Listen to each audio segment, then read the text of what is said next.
agradecido. Siempre es un gusto poder conversar más hoy que nos da estas facilidades, ¿verdad? Los medios digitales, pues, acortan distancias. Así que gracias por la invitación. Muchas gracias a usted, Fray Dionisio, por aceptar esta invitación, porque sé que tiene una agenda muy, muy compleja y bueno, muy generosamente nos ha dedicado su tiempo. Yo hago una pequeña presentación de Fray Dionisio. Fray Dionisio es religioso de la Orden de la Merced. Entiendo que trabaja en Centroamérica, especialmente en El Salvador y Guatemala, al frente de Misión Redentora, que es una ONG encargada de la prevención y protección de víctimas de la trata de personas y es coordinador de la Comisión contra la Trata de la Red Clamor. Entonces, bueno, aquí unos pequeños daticos de Fray Dionisio, pero empecemos con una pregunta así un poquito personal para que las personas que nos escuchen, que nos vean, pues le puedan conocer un poquito más.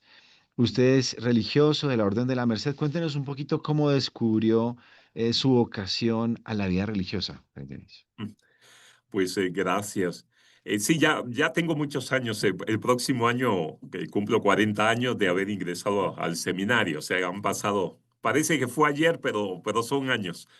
Soy costarricense, soy natural de allá de Costa Rica y, pues allá inicié mi proceso y ingresé bueno, estudiaba en la universidad de ingeniería, era estudiante de la universidad y desde ahí eh, desde la familia, desde el colegio, que era de padres dominicos, pues fui descubriendo la vocación y me puse en contacto con los mercedarios y inicié el andar, esos hace 40 años en Panamá. En Panamá inicié mi proceso ya como seminarista, de ahí me enviaron a Venezuela, estuve un tiempo en Venezuela y después a Guatemala, donde concluí mis estudios allá en Guatemala, ahí me ordené y trabajé varios años en Guatemala. Los mercenarios, pues estamos presentes en varios países de Centroamérica y formamos parte pues, de una provincia que todavía depende de España, pero de un área de España. Y entonces formamos lo que llamamos una vicaría de Centroamérica. Hoy estoy trabajando en El Salvador y a la vez estoy encargado también de los mercedarios. Soy el vicario de esta vicaría a nivel de Centroamérica. Entonces me toca no solo el tema de trata, sino también la vida de los religiosos, ¿verdad? El caminar que tenemos en parroquias, las distintas pastorales y mucho el tema de prisiones que trabajamos como capellanes, ¿verdad? La pastoral penitenciaria. Pues han Sacerdote. pasado 2 años, soy sacerdote de hace ya 31 años, así que pues aquí estamos, siempre tratando de anunciar la buena noticia del Evangelio y por lo tanto con eso nos lleva a tocar temas como en este caso el de la trata de personas. Claro que sí. Bueno, se ve, se siente pues que la Iglesia Católica es una fuerza de resistencia contra la esclavitud, ¿verdad? Que la Orden de la Merced tiene una historia de más de 800 años de lucha por la libertad, es parte, digamos, del carisma mercedario. Bueno, Fray Dionisio, ¿de dónde surge este impulso, digamos, del católico por la libertad? ¿Por qué es importante esta lucha contra la esclavitud para la Iglesia Católica y en particular para la Orden de la Merced? Sí, lamentablemente sabemos que la realidad de la esclavitud se pierde en el tiempo de la historia, ¿verdad? Es algo que por siglos ha sido un flagelo que ha estado ahí presente y sí, si hacemos, no hace mucho estaba en un taller y hicimos una pequeña línea de tiempo, ¿verdad? Así por encima en el tema de la esclavitud y entonces ya vemos desde muy al inicio de la historia cristiana, cómo surgían voces contra la esclavitud. En algunos concilios, algunos papas hablaron ya directamente hasta de excomunión por aquellos que afectaban o que afectaban sí, al ser humano en su libertad. Y el espíritu igual va conduciendo esto y entonces van surgiendo algunas comunidades dedicadas al tema de defender la libertad. Entre estas, pues estamos hablando, como usted bien lo decía, hace 800 años. surge la Orden de la Merced en Barcelona. Era una situación que era esto de los musulmanes que habían invadido, viniendo desde el norte de África, invaden la península ibérica. Y eso llevó a una lucha por muchos siglos y por lo tanto, pues también como toda guerra, todo lo que trae una guerra, entre ellos, pues era la venta de esclavos, en este caso de cristianos que no querían convertirse a la fe musulmana. Entonces, eran vendidos como esclavos en mercados. Pues cuando ocurre todo esto, hay un joven que es San Pedro Nolasco, ¿verdad? O Pedro Nolasco, un laico. Nunca fue sacerdote, él fue un laico.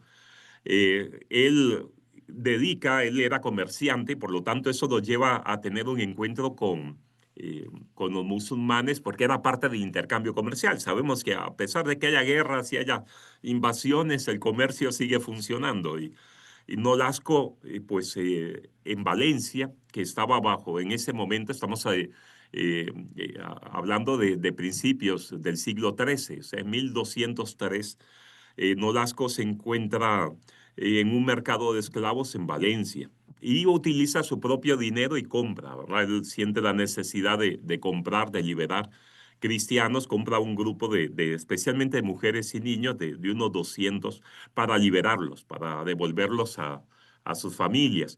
Eso ya lo marcó. A partir de ahí estuvo 15 años utilizando el dinero que tenía, su negocio, hasta que se quedó sin dinero, ¿no? Ya siendo en 1218 sube al monasterio de Montserrat y ahí tiene una manifestación, un momento de oración en un retiro y la Virgen, que hoy le llamamos Nuestra Señora de la Merced, le pide que funde una orden dedicada a esto, especialmente a liberar personas que están en cautividad.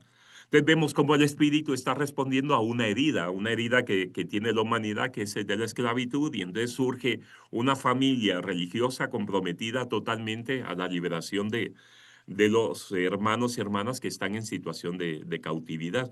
Y por ello, pues la orden pues ha dado testimonio o ha vivido esto a lo largo de los siglos, hasta hoy en día, ¿verdad? De ahí han surgido pues más familias religiosas. Tenemos una gran cantidad de distintas congregaciones de religiosas que tratan de dar una respuesta, porque la esclavitud no es que solo sea una, ¿verdad? Hoy encontramos pues la falta de educación al final es una esclavitud, la falta de salud, el acceso pues a las personas que están en situación de pobreza, los que están en la prisión. O sea, hay muchas formas que también son de esclavitud y por lo tanto hay que dar una respuesta. Así que por ello, pues la orden ha estado comprometida y con esto, pues la iglesia al aprobar una orden que se vaya a dedicar al tema de la liberación, pues ahí la vemos comprometida. Además, están en el magisterio papal a lo largo de los siglos, cómo han ido hablando sobre el tema de esclavitud, de explotación. Encontramos hoy que está el Papa León XIV, pues recordamos mucho a León XIII, entonces ahí que dio en el siglo XIX, ¿verdad? Hace años atrás, nos habló sobre la explotación laboral y la necesidad de respetar la dignidad de las personas. Y entonces todo esto, pues lo vemos en Juan Pablo II, lo vemos en Benedicto, lo vemos sin lugar a dudas el Papa Francisco, cómo trajo a la palestra, ¿verdad? A lo que es el tema de la trata de personas, las distintas conferencias episcopales, el CELAM, ¿verdad? Son lo que nos va hablando sobre la necesidad de estos hermanos y hermanas que están sometidos a una situación de vulnerabilidad, porque hoy lamentablemente se sigue vendiendo personas en los mercados de esclavos.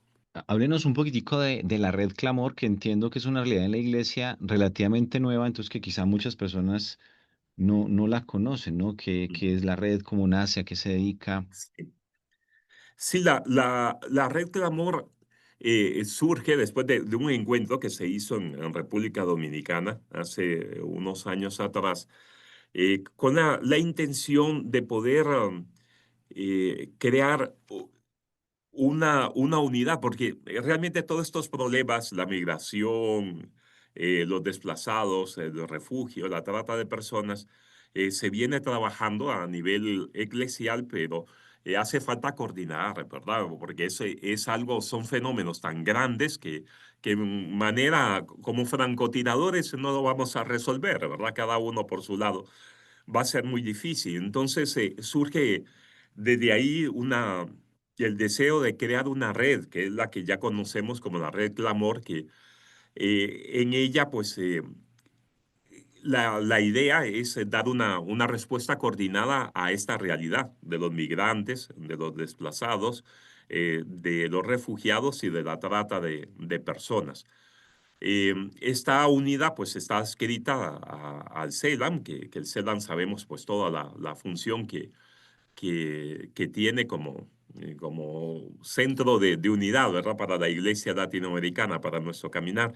Entonces la red Clamor pues está adscrita a ello y desde ahí se coordina. Hay un obispo que está, en este caso, el cardenal Ramazzini, que está en Guatemala. Él es el que coordina como presidente de la Red Clamor y hay un grupo de obispos que trabajan con él, junto pues con una gran cantidad de religiosas, de religiosos, de sacerdotes, de laicos, de personas comprometidas en todo este tema de pastoral de movilidad humana, en el tema de la trata de personas y la red, pues, a nivel latinoamericano, pues, está dividida en comisiones. Entonces tenemos comisión de incidencia, comisión de formación, cada una de estas comisiones, junto, pues, con la comisión de trata, que somos tres personas. Estoy yo y hay dos hermanas, la hermana Ilse, que ahí en Colombia, y la hermana Rose, que es de Brasil, que es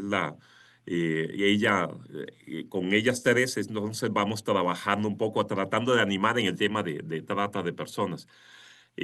Pues es eso, es una red que quiere unir fuerzas, convertirse en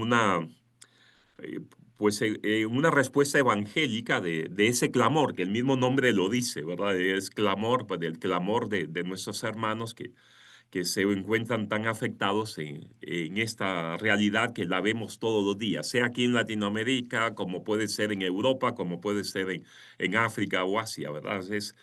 No hay lugar o país que de alguna manera no le toque estos temas. Pero en este caso, pues a nivel latinoamericano, la red ha ido creciendo y hemos pues tratado de coordinar, ¿verdad? Todo el tema de formación, el tema de incidencia, que es bastante importante, más en los organismos internacionales y poder dar información, insumos que nos ayuden de alguna manera tanto a orar, a formarnos, como también a denunciar situaciones que sean contrarias a la dignidad del ser humano. Pues es así a grandes rasgos. En la corta vida de la Red Clamor, de la Comisión contra la Trata, digamos, ¿qué frutos han podido ir viendo, ¿no? O sea, ¿qué ha significado para el CELAM, para América Latina, la conformación de la Red Clamor? Sí. Sí, no hay duda que la red Clamora, porque en cada país se va formando también un capítulo nacional, digamos una red Clamor nacional. Quiere decir que cada red Clamor nacional está formada también por distintas instituciones. Pues sí, trabajamos por la parte católica. Entonces hay universidades, hay organizaciones de la sociedad civil que tienen una opción católica, la vida religiosa, las pastorales de movilidad humana de las distintas eh, diócesis o algún representante de la conferencia episcopal del país, ¿verdad? Donde sea una sede. Entonces están las distintas redes clamor de cada país. Pues eso, cada red pues va trabajando, va incidiendo en el país que está viviendo. Entonces la red clamor internacional, podríamos decir, la que tiene la sede en Colombia, desde ahí pues va coordinando con los encargados de las redes clamor de cada país y a través de Reclamor o CELAM, pues ella envía pues materiales, envía algunas propuestas que son también retroalimentadas por las distintas redes de cada país. Entonces, así que vamos pues trabajando las nacionales con internacional y eso pues nos motiva, nos anima, nos ayuda a coordinar, a dar una respuesta para, especialmente pues por, tiempos, ¿verdad? De que viene pues una actividad sobre el tema de trata de personas o viene algo sobre migrantes. Además, se ha sacado también algo muy importante, una especie o es un directorio de las distintas a nivel latinoamericano, donde hay albergues, donde hay hogares, lugares donde pueden buscar apoyo un migrante, si un migrante que sale, no sé, que viene de Sudamérica y va para Estados Unidos, pues a través de estos medios, las distintas redes clamor de cada país, ahí les pueden informar, en tal lugar hay un albergue en el camino o pueden encontrar un recurso de apoyo en Honduras o en México. Eh, o- Eso nos ayuda un montón, ¿verdad? Para poder dar un seguimiento también a nivel latinoamericano de aquellos hermanos y hermanas que están en situación de migrantes o una víctima, que estoy yo en Panamá y hay un problema de una víctima que una familia me ha dicho en Panamá y que están en Guatemala, entonces puedo coordinar con la Red Clamor o específicamente también con la organización que está tratando este tema de la esclavitud del siglo XXI, que es la trata de personas, pues entonces puedo pedir ayuda ahí en Guatemala y entonces ahí se le auxilia a la posible víctima, ¿verdad? Eso ayuda mucho, o sea, nos da pues acceso a muchos recursos que si lo hiciéramos individualmente no podríamos hacerlo. O sea, no podríamos dar una respuesta. Entonces, es una forma de ir coordinando todo el trabajo latinoamericano en esta temática. Digamos, y va muy acorde, digamos, a todos estos procesos de globalización, de articulación, de trabajo en redes que vemos que es como una tendencia mundial, ¿no? O sea, el mundo cada vez más es un mundo global donde tenemos que estar comunicados, ¿verdad? Correcto, sí, el año pasado tuvimos una reunión en el CELAM, en una asamblea, donde vino representantes de África, de Oceanía y de Europa, con la idea de armar una gran red de redes, ¿verdad? A nivel de Iglesia Católica. Entonces, se está convirtiendo en un signo la red Clamor, realmente, porque la forma en que está coordinada y es algo pues que es muy actual, es algo muy necesario. Y entonces otros continentes quieren replicar esto y que formemos parte de como de una gran red mundial donde podamos dar una Que, respuesta, porque esto, como usted lo dice, es globalizado. de alguna manera, entonces la red Clamor está siendo pionera y está marcando el camino, digamos, para otras redes en otros continentes. Correcto. Padre Dionisio, de pronto para las personas que no han escuchado antes el tema de trata de personas, que la palabra esclavitud les suena como de algo de hace 200 años que ya está superado. ¿Nos puede hablar un poquito de qué es la trata, por qué es una esclavitud, cuáles son esas nuevas formas de esclavitud que están ahí, que quizás no somos conscientes de ellas? Sí, lamentablemente uno pues puede pensar que la esclavitud ya no existe y es normal porque en el siglo XIX hubo todo un movimiento abolicionista, ¿verdad?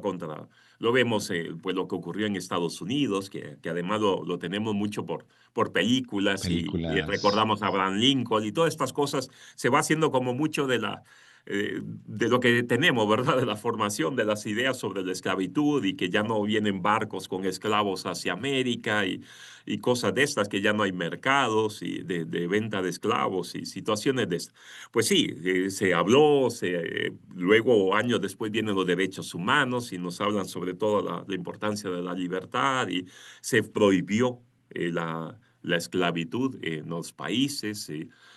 Algunos más tardíos, ¿verdad? Aún ya entramos al siglo XX y algunas partes pues ya se fue prohibiendo. Y entonces sí, tenemos como eso de que sí, que la esclavitud no existe, pero lamentablemente sí, sigue siendo actual. No es desde el tiempo de San Pedro Nolasco hace 800 años atrás.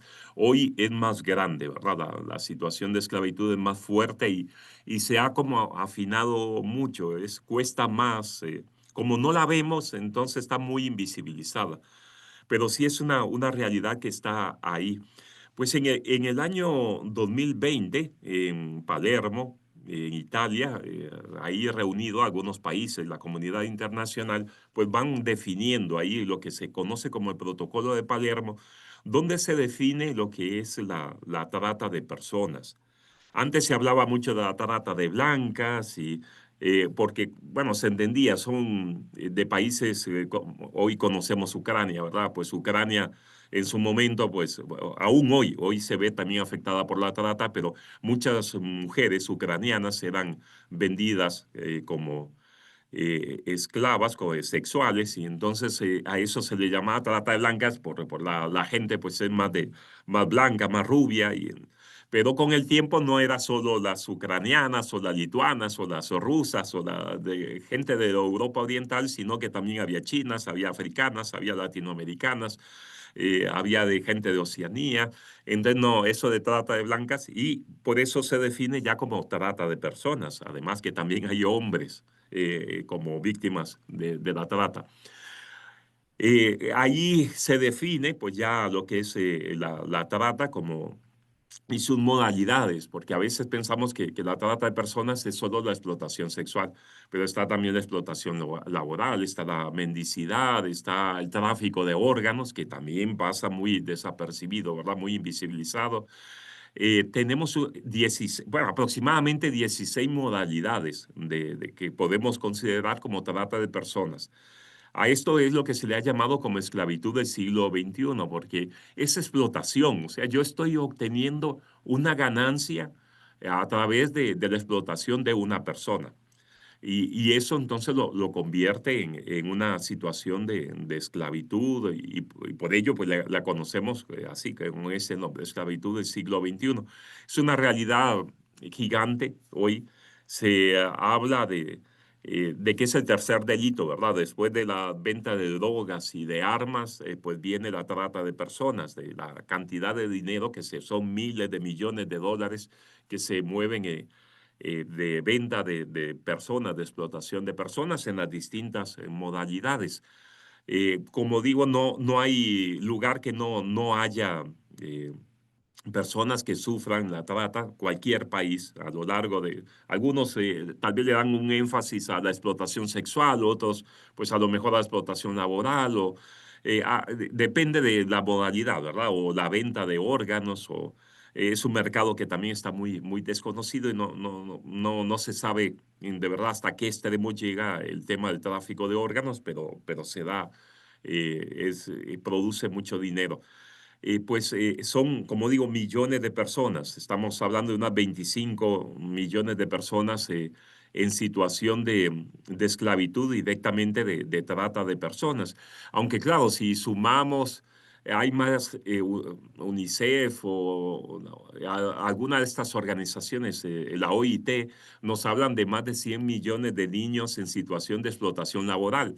Y muchos de ellos están pues en situación de esclavitud. Pues encontramos a niños que pueden estar trabajando en las minas, como pasa en el caso de Bolivia, o cuántos niños no vemos vendiendo en las calles dulces y a lo mejor están siendo pues explotados. Hay que investigar porque siempre existe como un hilo. Pues yo entiendo, está la situación de pobreza y la necesidad de las familias, pero bueno, ahí vemos familias comprometidas y que están tratando de salir adelante, pero también detrás muchas veces se dan redes que tienen en explotación a estos niños, ¿verdad? La gran cantidad de prostíbulos que encontramos en nuestros países, mujeres en situación de prostitución, pues muchos, ese es fruto de la trata de personas, lamentablemente, y muchos son menores de edad. La trata tiene un rostro de mujer y tiene rostro de niñez. La mayoría de las víctimas son mujeres o son niños.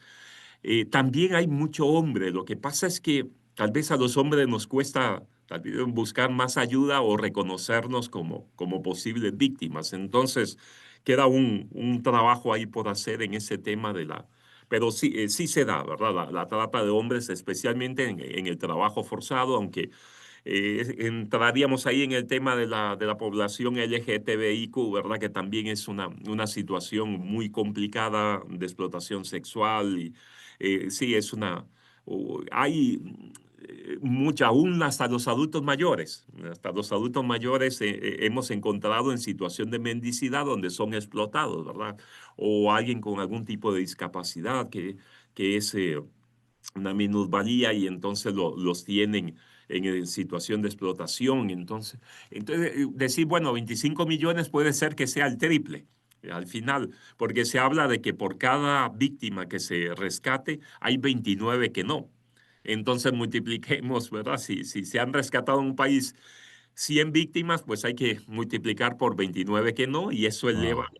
las cantidades. Y entonces no hay registros que podría decir uno exactos, datos estadísticos. Se maneja siempre, pues los países dicen, sí, hemos rescatado 40, pero 40.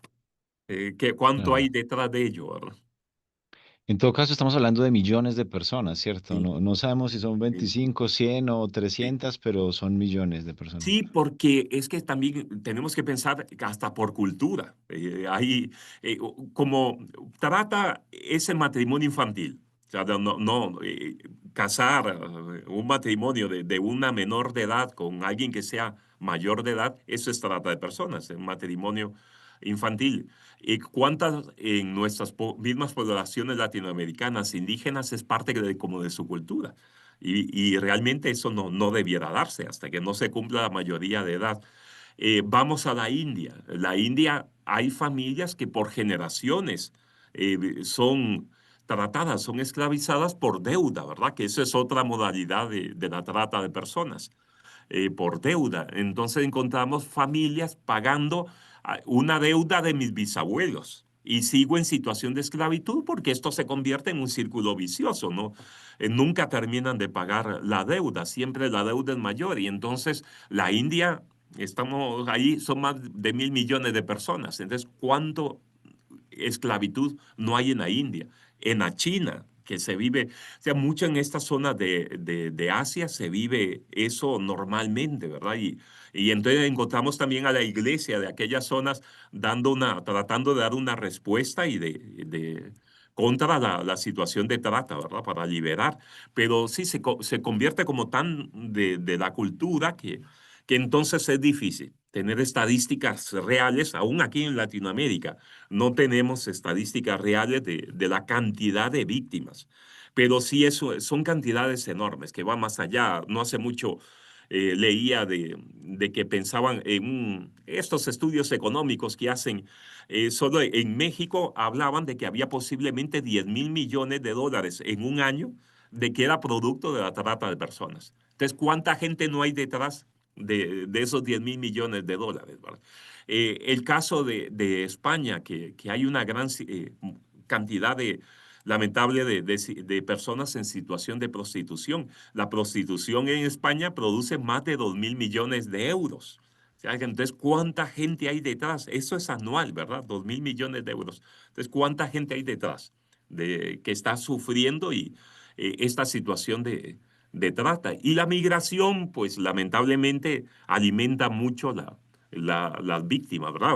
Ahí encuentran muchas víctimas y entonces la víctima, como es invisibilizada, porque no tiene papeles, no saben que está en el país, entró, pero ¿dónde está? Y entonces se presta a que esto esté invisibilizado, que no se sepa. A lo mejor hay un allanamiento en un prostíbulo, en un bar de estos y encuentran de pronto a 15 mujeres que son de Colombia, que son de Venezuela, pero no sabían que estaban ahí. Entonces, cuesta entonces saber realmente la cantidad de personas, pero sí hablamos de millones, de millones, que es increíble porque entonces quiere decir que en este momento, en pleno siglo XXI, tenemos más esclavos que en tiempo atrás, ¿verdad? En el siglo XIII. Sí, sí, sí, en el siglo Interesante. XIII, porque sí, hay mucho más. San Pedro Nolasco tendría más trabajo hoy que en el siglo XIII. Sí. Ajá. Y de ahí la actualidad y la necesidad, digamos, de las congregaciones, de las personas que luchan contra la trata. Sí. Fray Dionisio, me imagino que desde la Comisión contra la Trata de Red Clamor, usted tiene una especie como de panorama de la trata de personas de toda América Latina. ¿Es igual el fenómeno de la trata de personas en América Latina o tiene sus peculiaridades de acuerdo a las regiones? Una cosa es la trata en el sur del continente, Uruguay, Argentina, Chile, otra cosa es en la zona andina, Colombia, Venezuela, Ecuador, otra cosa es en Centroamérica. ¿Nos puede como pintar un poquito ese panorama de la trata en América Latina? Sí, sí, ahí, bueno, tenemos la comisión, ahí los que formamos parte, todos los que formamos parte de la comisión, tenemos encuentros y conversamos de distintas partes de Latinoamérica, ¿verdad? Sobre la realidad de la trata. No hay duda que cada país tiene su propia realidad de trata. Siempre es explotación, siempre encontramos las distintas modalidades. Puede ser que en un país se dé más una modalidad que en otra, o un país sea más de que reciba, que vienen víctimas de otras partes y entonces, pues a lo mejor tienen mejor economía y entonces reciben gente, como puede pasar en Sudamérica, el caso de Chile. Muchos buscan de Bolivia, de Venezuela, de otras partes de República Dominicana también es. Entonces, hay lamentablemente países que exportan esto, ¿verdad? Que hacen que, pues que las personas salgan del país y lleguen a otros países que reciben, que captan personas víctimas de la trata y ahí viven pues la situación, sea explotación laboral, explotación sexual. Sí, depende mucho, sí, de la realidad, porque si vamos, yo mencionaba no hace mucho, creo que a Bolivia y ahí pues hay una minería que viene de mucho tiempo y por lo tanto, pues se puede prestar a que haya muchos niños en situación de explotación en este aspecto de la minería. O podemos pensar en Perú, toda la zona amazónica, ¿verdad? Que también se da mucho en situación, pues debido también a la explotación de la selva. Eso puede llevar a que lleven mujeres para explotación sexual o gente que tengan trabajando, el narcotráfico mismo, ¿verdad? Como en el caso de México, en la zona entre Guatemala y México, pues se puede dar pues con unos migrantes que son captados por el narcotráfico y obligados a trabajar en este tema o aportar, o llevar a otras partes la droga y entonces se da una situación complicada o de venta de niños, porque se parece que por esas zonas también un niño se puede vender hoy en el mercado, digo, un recién nacido en 30,000, 40,000 dólares y eso pues lleva a que se den lo que se llama un tipo de granjas de bebés, ¿verdad? Donde ahí tienen a mujeres como un tipo de harén, ¿verdad? El narcotraficante pues tiene a su grupo de mujeres y después venden a los niños.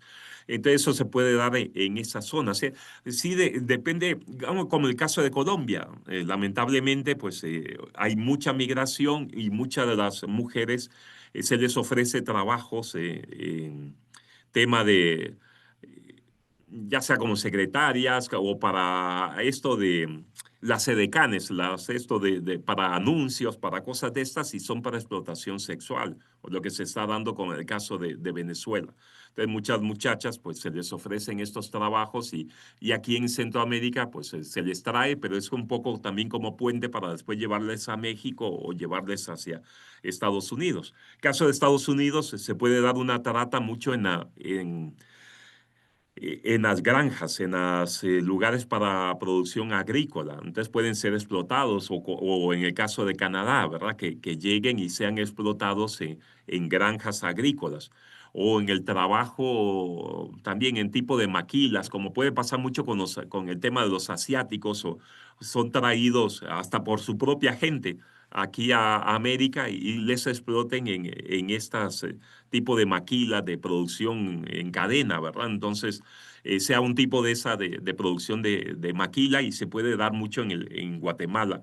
eh, con el mundo indígena también que se ha explotado en esta situación de producción que los tienen trabajando no las 8 horas normales, sino pueden llegar a tener 15, 20 horas trabajando o en los barcos, en la situación de países que tengan algo más de pesca, de producción que sea una fuerza laboral en ese aspecto, pues se pueden traer en los barcos que los marineros que estén ahí estén en situación de esclavitud. Sí, hay una diversidad, pero siempre es explotación, ¿verdad? Tal vez hay algunas como la explotación sexual, esa se puede dar a lo largo de todo Latinoamérica, la encontramos. El tema de la explotación laboral igual. Puede ser que lo de los matrimonios infantiles pues sea más en un país que en otro. O la venta de órganos pues sí se puede dar mucho en los países ricos que tienen pues gente que en mi país, yo que soy de Costa Rica, pues se ha dado, se encontró una red de tráfico de órganos que era Israel, México y en Costa Rica se hacían las operaciones, ¿verdad? Y con gente pues especialista, era de nefrología, era el tema de los riñones. Entonces, con gente pobre de Nicaragua, por la situación que se vive en Nicaragua, llegan a Costa Rica, pues ahí, y eran órganos para Israel. Entonces, dice Dios, ahí encontramos un mercado globalizado en el tema de tráfico de órganos. Entonces, puede ser que ese país visibilice, porque hay países como Argentina. Argentina ha visibilizado mucho el tema de trata, igual Colombia. Por eso es que tal vez encontramos o escuchamos tanta trata en Argentina o en Colombia, pero es porque la han visibilizado, están hablando y habrá mucho escondido, pero lo están hablando. Otros países no se escucha porque lo invisibilizan más, ¿verdad?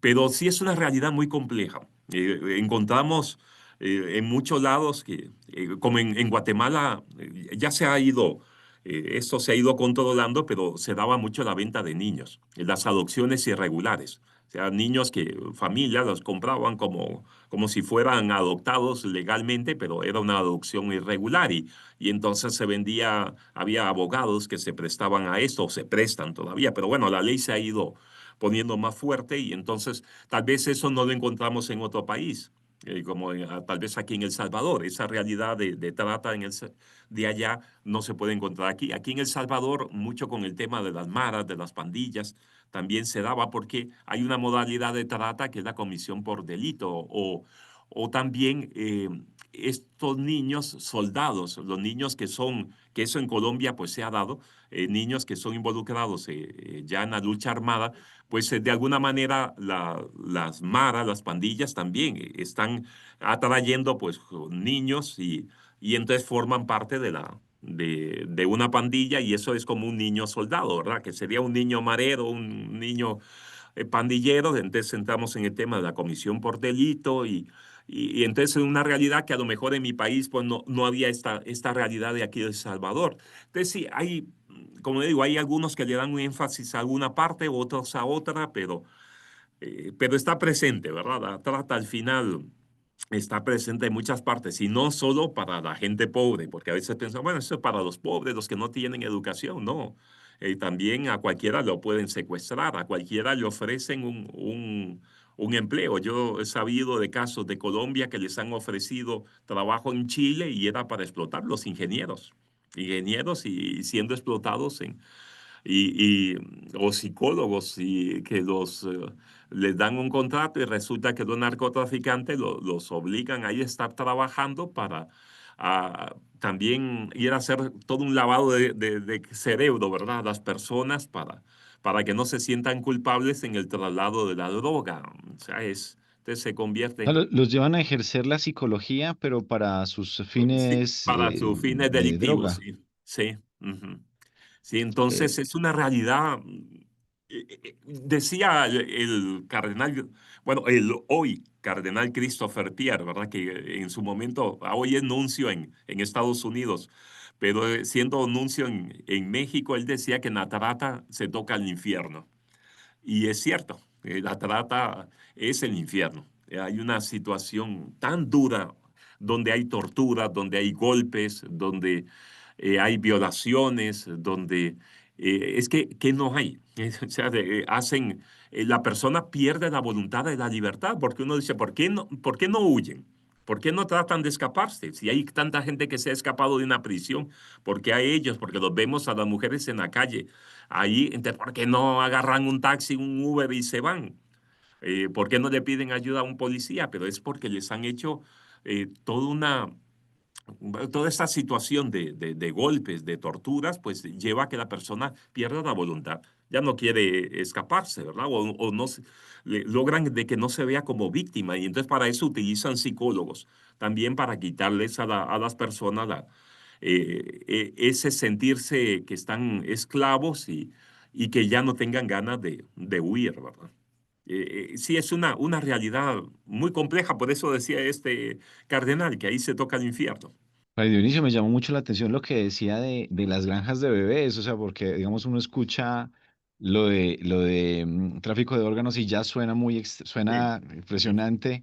Ahora lo del tráfico de bebés es todavía me suena más impresionante. ¿Nos puede detallar un poquito? sí. Entonces, buscan a propósito concebir hijos y estos Ujú. los venden, pero los venden es como para parejas que quieren tener hijos o lo venden a redes criminales, o sea, ¿cómo funciona Ujú. esto? Sí, ahí lamentablemente se da un poco de todo, ¿verdad? Hay familias que uno, pues, que han tratado a lo mejor de tener bebés y no pueden, pues buscan otros medios, ¿verdad? Siempre, pues es complicado. Hoy las leyes se van haciendo más fuertes y que hay una razón, hay que defender al final a los menores de edad. Pero sí, lamentable, se prestan por abajo, pues, este tipo de realidades que pueden vender, pues, un niño para una familia que quiere adoptar y bueno, entre lo que cabe, pues sí es una buena familia, ¿verdad? Pero lamentablemente que sí, que se da, porque los niños se pueden utilizar o se alquilan o se puede comprar un niño, pues yo puedo tener un niño en la calle y estar ahí con el niño para que doy más lástima, ¿verdad? Entonces me dan más dinero en la calle, puede ser utilizado para eso, o si no para el tráfico de órganos. También se ha utilizado mucho a los menores de edad. Entonces, hay distintas cosas. Sabemos, y eso ha pasado, eh, hasta en explotación sexual, ¿verdad? ¿Cuántas veces en los mismos lugares de situación de prostitución, pues han encontrado menores de edad, o gente pequeñitos de 4 años, de 3 años, y ya han tenido violaciones, ¿verdad? Es una realidad eh, dolorosa que está ahí, entonces es un poco para todo, es lamentable. Al final convertimos a las personas en una cosa, es una cosa con la cual pues yo puedo obtener un beneficio y entonces es eso, es simplemente una cosa que hoy la uso y después la desecho. Mientras me sirva y después ya la dejo tirada, ¿verdad? Digamos, el capitalismo, el convertir, digamos, la persona en mercancía, en objeto, objeto de intercambio, digamos, está a la base de la trata, de la prostitución. De pronto, ¿cuál cree usted que puede ser el camino para prevenir o revertir esto, ¿no? Para cambiar, para que podamos ver en las personas personas y no ver en las personas objetos, ¿no? O sea, ¿cuál es la ruta para eso? Sí, sí, es lamentable porque, como lo dice usted, hoy de verdad se habla en esta realidad de la trata de personas de la oferta y la demanda, ¿verdad? Es que pues hay clientes, por lo tanto, pues hay demanda, ¿verdad? Y entonces se oferta ahí, pues como las cosas, ¿verdad? Que queremos comer hamburguesas, pues nos venden hamburguesas, pues igual, pues pasa lamentablemente con las personas, que queremos comprar personas y eso lleva a que haya verdaderamente esclavos y lamentablemente esto que estamos nosotros ahora haciendo por una pantalla, por el internet, por el mundo digital, se convierte también en un lugar donde pueden ser vendidas las personas, donde puedan ser explotadas sí, porque la pornografía entra también dentro de toda esta temática. Entonces sí, es una realidad tan grande, es un monstruo de 1000 cabezas y que aunque le cortemos una, nos quedan 999. Entonces, no es fácil, no es fácil enfrentarlo, se mueve mucho dinero, se coordina mucho. Lamentablemente, a veces los hijos de la oscuridad son más inteligentes, más sagaces que Astutos, los sí, hijos de sí, la sí. luz, como decía Jesús, ¿verdad? Y sí, y por ello, pues yo creo que la red Clamor es por lo menos una luz entre esta oscuridad y que está tratando, ¿verdad? Entonces, todo este trabajo que va haciendo la iglesia, el compromiso de las religiosas, de los religiosos, compromiso de las diócesis, todo eso va ayudando a enfrentar la trata, pero no hay como una fórmula. Yo tengo realmente desde el 2009 estoy metido en el tema de la trata de personas, o sea, son muchos años. No tengo la solución. Yo creo que lo que más nos puede ayudar es la prevención. Hay que informarnos, ¿verdad? Como este programa que estamos aquí hoy, que estamos conversando, ¿verdad? Este diálogo que estamos teniendo y que llegará o lo escucharán o lo estarán escuchando muchas personas.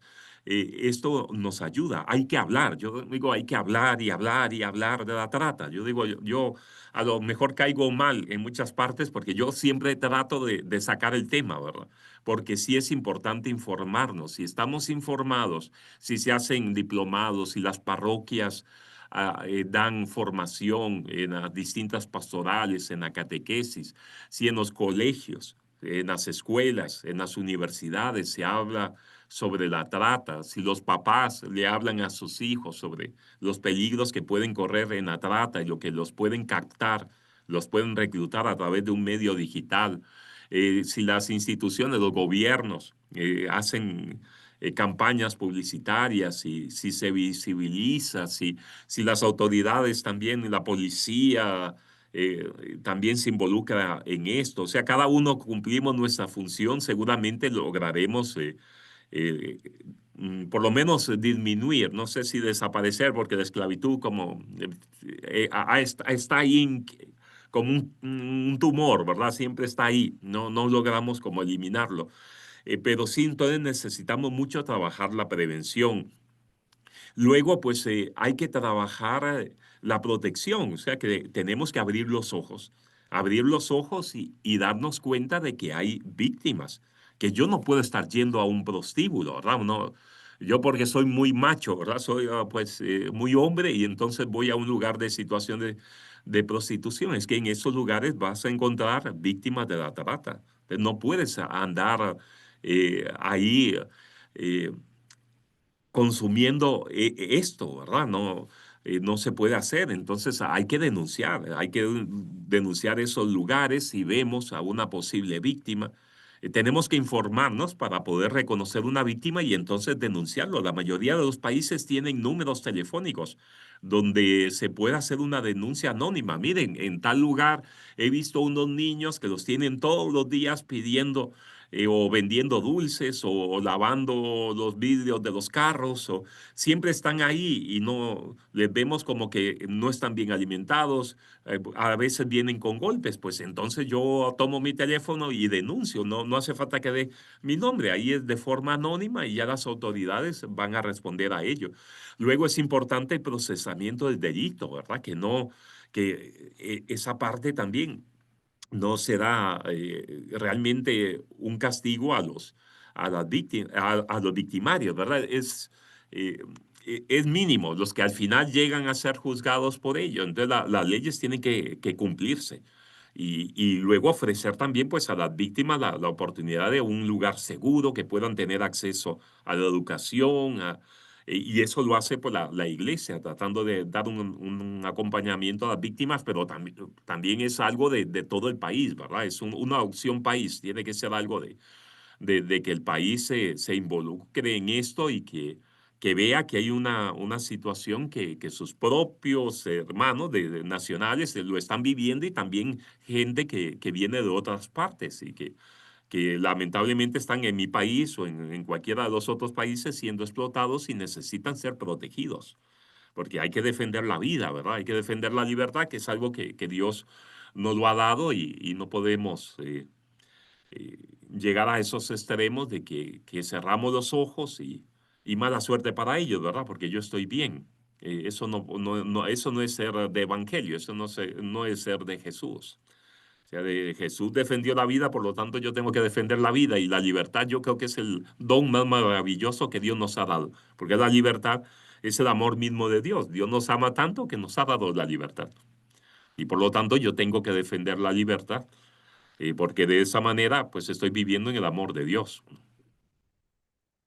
Padre Dionisio, detengámonos un poquito en la Misión Redentora. Entiendo que usted es Ujú. fundador de Misión Redentora, esta ONG que trabaja pues por el respeto y el rescate de las víctimas. Un poquito cuéntenos cuándo Sí. nació, qué hacen ahí en Misión Redentora.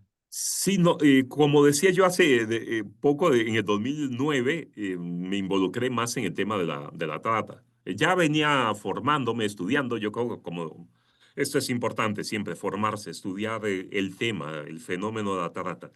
Y eso, pues, junto con grupo de laicas, eran mujeres, pues se fue armando un proyecto para la atención de mujeres víctimas de la trata de personas, mujeres adultas principalmente.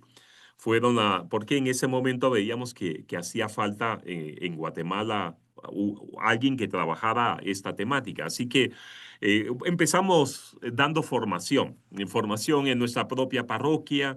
Luego se fue extendiendo. Desde la parroquia dábamos formación a la policía, dábamos formación estaba en ese momento en Antigua Guatemala y es una zona de mucho turismo y entonces por lo tanto pues se da el turismo sexual, ¿verdad? Que eso es lamentable. A veces en estas áreas donde haya más turismo pues se da en las playas o en lugares emblemáticos como es Antigua Guatemala. Pues entonces empezamos también a formar a la gente de los hoteles para que reconocieran o supieran sobre el tema de trata porque sabíamos que se da. Lamentablemente a veces se venden este tipo de paquetes que va no solo incluidos los paseos y el hotel, sino también el acceso a alguien para ser explotado sexualmente. Así que estuvimos dando formación, eso poco a poco pues, nos llevó creciendo un poco más y involucrándonos más y entonces fundamos un hogar para mujeres víctimas de la trata adultas, el Hogar Santa María de Cervellón, que es una santa mercedaria que vivió un poquito tiempo después de San Pedro Nolasco y que ella estuvo, también fue la versión femenina, digamos, de Nolasco para dedicar en el tema de los esclavos, para atenderlos en los albergues que llevaban a los esclavos que eran rescatados. Así que le pusimos ese nombre, ese patronazgo, y ahí se reciben pues mujeres que son víctimas de la trata rescatadas por las autoridades. Entonces hemos tenido pues de Venezuela, hemos tenido de Colombia, hemos tenido de México del mismo Centroamérica o de Guatemala, ¿verdad? Están un tiempo, depende del caso, cada caso. A veces los países de origen hacen muy rápido el retorno, entonces regresan. Pero bueno, es crear un lugar seguro donde puedan ser ellas atendidas. Se trata de dar una atención integral tanto psicológica, legal, médica, social y también espiritual, ¿verdad? Tratamos de dar una atención integral mientras están en el tiempo ahí en el hogar hasta que pueden retornar a sus familias, a sus países de origen o se les consigue un trabajo. Algunas tienen que entrar dentro de programas de testigos protegidos. Entonces, sí, depende. Cada caso tiene su propia realidad, ¿verdad? Así que depende del caso. Y entonces hemos estado trabajando ya varios años con un equipo de psicóloga, de trabajo social, también de derecho, porque es necesario hacer un abordaje integral, si no, la víctima necesita un poco de todo. Entonces, solo, pues, no sé, tal vez podríamos pensar, somos iglesia y entonces solo para la parte espiritual.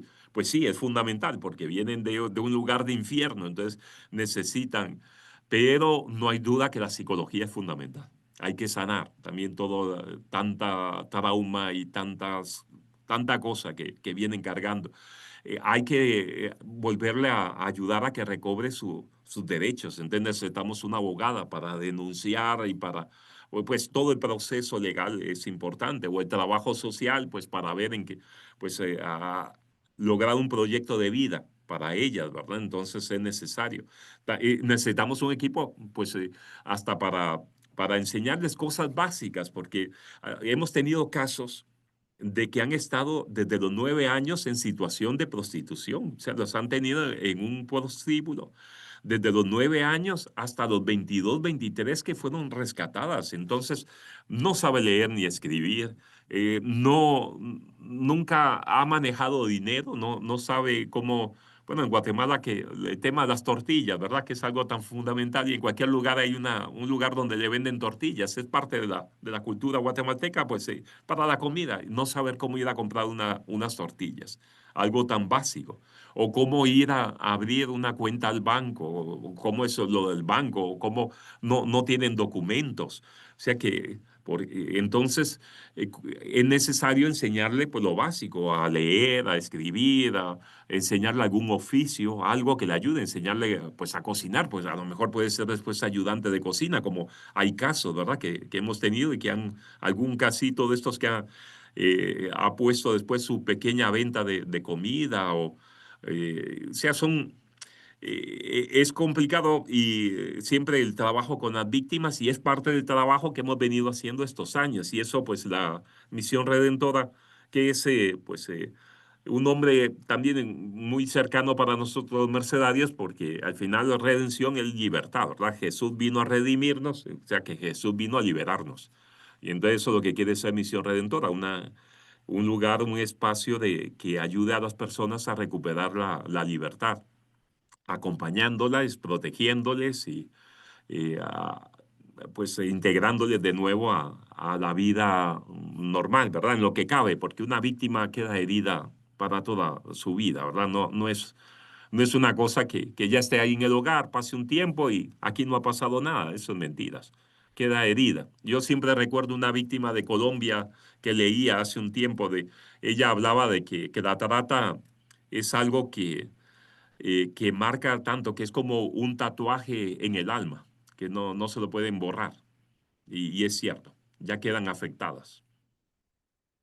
Fray Dionisio, en estos años de acompañar a las víctimas, a las sobrevivientes, ¿cuál cree usted que son esas principales afectaciones físicas y psicológicas, digamos, consecuencia de la trata? Sí. Sí es complicado. Nosotros con las sobrevivientes lo vemos que eh, es un poco de todo, ¿verdad? Porque, claro, la trata al final es un detonante también de todos, de alguna manera, yo no soy psicólogo, pero bueno, hablando con los psicólogos y todos tenemos pues alguna cosa, algún trauma de niñez o algo y a veces estos detonantes nos llevan a extremos de esquizofrenia o bipolaridad o cosas de estas, ¿verdad? Entonces, ellas quedan muy afectadas, que después, normalmente gran parte de ellas, por lo menos en experiencia nuestra, en nuestro hogar, nos toca mucho, necesitamos mucho la ayuda de los psiquiatras.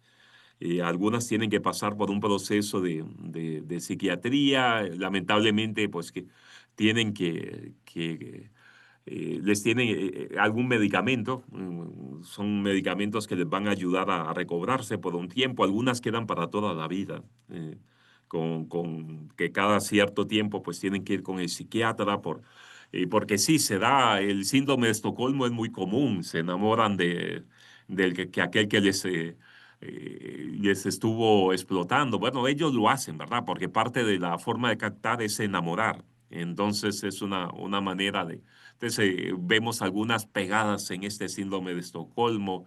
Eh, pues esto de la bipolaridad también, damos pues esas múltiples personalidades, ¿verdad? O la esquizofrenia bastante. Sí, realmente les toca duro a las psicólogas, ¿verdad? Ahí con alguna de nuestras psicólogas, si algún día pues desean también que hablar directamente con ella en este tema, pues como el tema de las víctimas cuesta, porque claro, no sé, ahora se me venía un caso de una que en Estados Unidos, una de Guatemala, y migró a Estados Unidos y allá fue captada terminó en una red que vendía armas para Latinoamérica, de tráfico de armas. Y a ella la tenían ahí envolviendo armas, pero la mantenían agarrada con cadenas en los pies. Estaba encadenada y entonces ella no resiste nada que le apriete su tobillo, ¿verdad? Y era por los meses que pasó, estaba desnuda. La mantenían desnuda, por lo tanto abusaban también cuando querían sexualmente de ella. La torturaron, le arrancaron las uñas de los pies. Entonces ella, pues cada vez que llega la fecha en que vivió más duro no recuerdo, yo creo que era hasta un mes de septiembre, ¿sí? Más duro su esclavitud. Ella aunque esté ya después de años, entra como en crisis, en depresión en este mes, ¿verdad? Entonces, la depresión es una realidad que está ahí, es el valor de sentirse que valen la dignidad de mujer, lo que afecta entonces, por lo tanto, para tener una familia normal o llevar una vida sexual normal, o sea, todo esto queda afectado.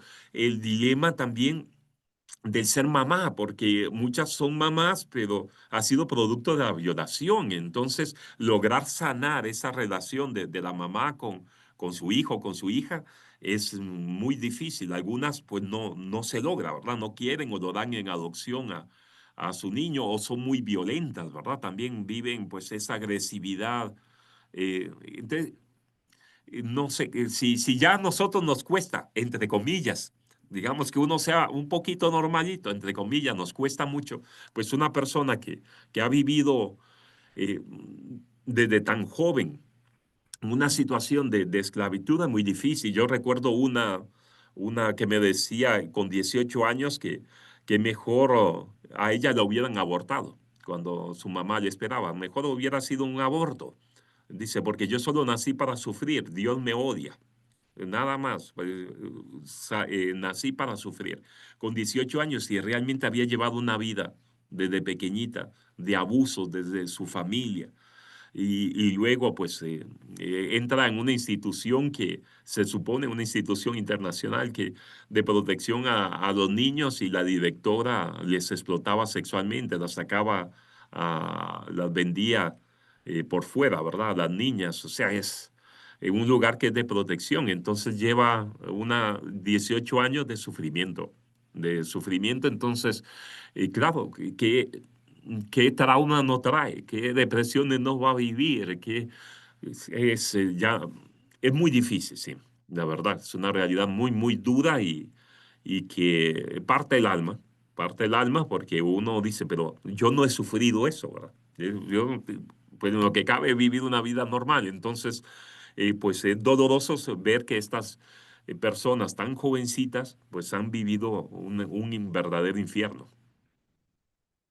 Bueno, Florencio, y en ese proceso de acompañamiento, ¿qué es lo que han encontrado que resulta ser más efectivo, más sanador en ese proceso de rehabilitación de las víctimas de la trata y la prostitución? Sí, nosotros como hogar realmente hemos buscado formar una familia, ¿verdad? No que se sientan que están en una institución como pasa, ¿verdad? Sino, eh, no es un lugar porque ellas, pues podemos caer en una situación de que les rescatamos, pero donde no hay nadie cercano, ¿verdad? Porque ahí en el lugar de explotación, pues ahí es explotada, ahí es golpeada, ahí es visto como cosa. No podemos caer en la situación de que una institución gubernamental, un lugar donde se le lleva, pase lo mismo, aunque ahí pues no la van a abusar o no le van a golpear, pero es tan impersonal, ¿verdad? Que eso pues les da igual estar aquí que estar allá. Al final no las ven como personas. Y eso es importante, hay que verlas, porque eso ahora recordaba a una víctima que estuvo muchos años en un prostíbulo y yo le preguntaba o le preguntábamos que por qué ella, cuando había un allanamiento, nunca pidió ayuda a la policía, si ahí las ponían, podía haberlo dicho. Y entonces decía, es que no me vieron, no me veían, nunca me vieron, dice, es que nadie me veía. Y entonces es importante verlas.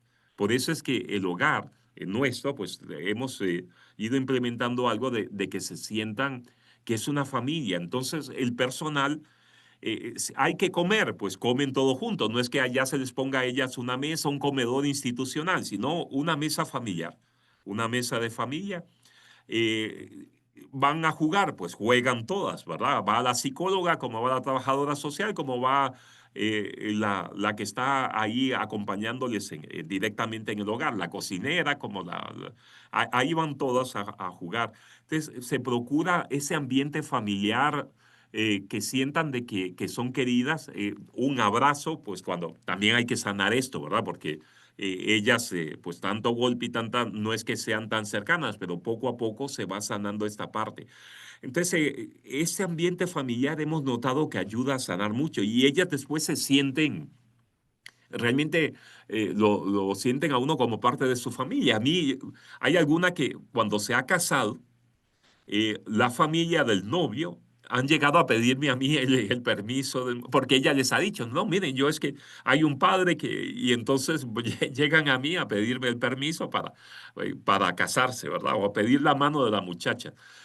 Porque ella siente, bueno, el padre ha sido como un papá, ¿verdad? En este caso, ven como una figura masculina, pues, porque esto también hay que sanarlo. Para ellas, en un principio, por eso es que manejamos un equipo de mujeres, porque normalmente, pues, el abuso es llevado por parte de los hombres.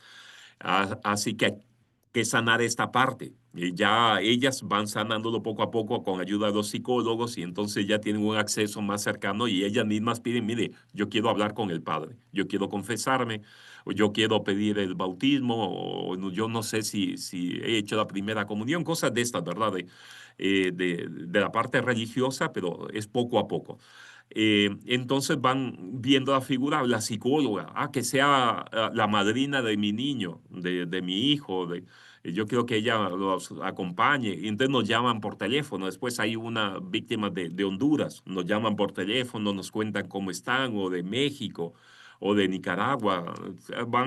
Es formar eso, eso ayuda a sanar, porque ellas necesitan saberse valoradas, sentir que alguien les quiere, que se preocupa, porque eso no lo han vivido ni en su propia familia, que fueron, muchas de las víctimas vienen de familias que se han dividido, disfuncionales, ¿verdad? Situaciones de estas que son, no han tenido la oportunidad de sentirse queridas, amadas, sino desde muy pequeñas fueron abusadas, fueron excluidas y entonces hay que procurar sanar de esta parte. Eso yo creo que es lo que más ayuda, crear ese sentirse amadas. Y yo creo que el amor es el que nos sana, realmente.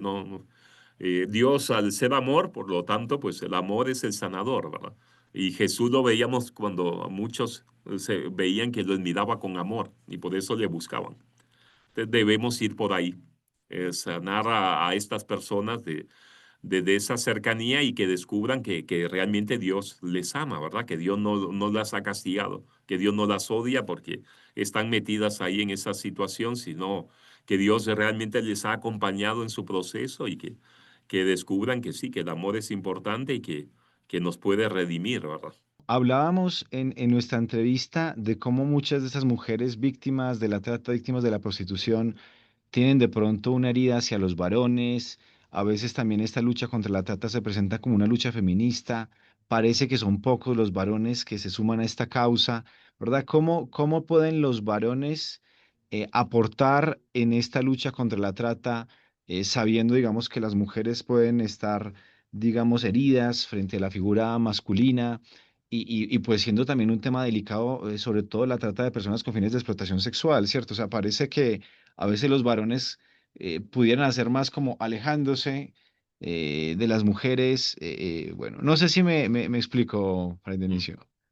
Sí, es una realidad de verdad complicada y que no hay duda que gran parte de los que trabajan el tema de la trata son mujeres. Yo mismo en mi realidad de vida religiosa, la mayoría son mujeres. El equipo con el que estamos ahí en la comisión, la mayoría mujeres. Eso ocurre, son muy valientes en este aspecto. Lamentablemente, aún en el tema de la trata, muchas de las que captan para la trata de personas son mujeres.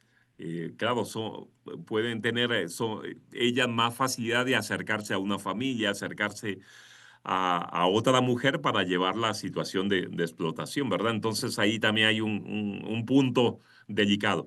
Pero sí, los hombres da la impresión de que estamos fuera del ser víctimas y no, sí hay una gran cantidad de hombres también en situación de como víctimas y en el anterior programa mencionaba así por encima el tema de LGTBIQ, pues ahí hay una situación donde encontramos también mucha explotación sexual en ese aspecto, o sea, hombres o de población LGTBIQ que están en esta temática, ¿verdad? Que están viviendo en carne propia la explotación sexual.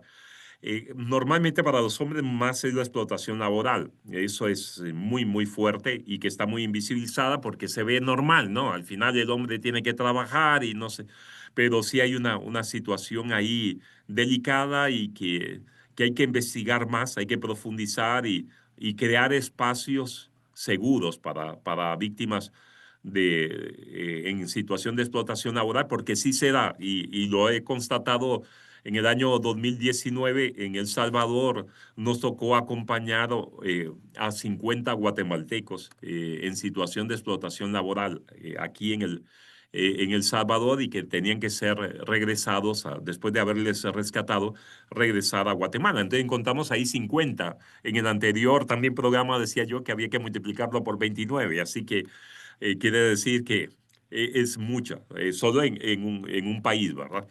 Eh, entonces es complicado. Y sí, yo entiendo también la dificultad al ser muchas de las mujeres que están en situación de explotación sexual son abusadas, violentadas por hombres, ¿verdad? Entonces eso es complicado para que un hombre pues trabaje esta temática.